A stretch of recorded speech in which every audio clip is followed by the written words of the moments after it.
ആരും ചോദ്യം ചെയ്തുകൂടാ എന്ന അപ്രമാദിത്വമൊന്നും ഈ ഉമ്മത്തിൽ ആർക്കുമില്ല.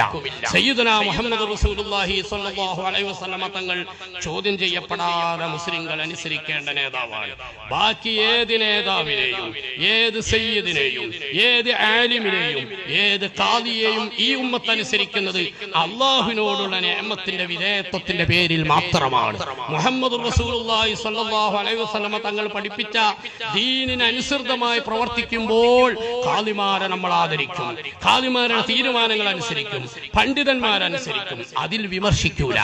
അതേ സമയം മുഹമ്മദ് റസൂലുള്ളാഹി സ്വല്ലല്ലാഹു അലൈഹി വസല്ലമ തങ്ങൾ പഠിപ്പിച്ച ആദരണീയരായ അയിമ്മത്തുകൾ കൃത്യമായി പഠിപ്പിച്ചിട്ടുള്ള മതനിയമങ്ങൾക്ക് വിരുദ്ധമായി പറയുമ്പോൾ അതനുസരിക്കേണ്ട ബാധ്യത ആരോടും ഈ ഉമ്മത്തിനില്ല എന്ന് സാന്ദർഭികമായി ഞാൻ ബോധപൂർവം തന്നെ പറയുകയാണ്. ഇവിടെ ഇപ്പോ ഈമാനും കുഫ്റും എല്ലാം കൂടി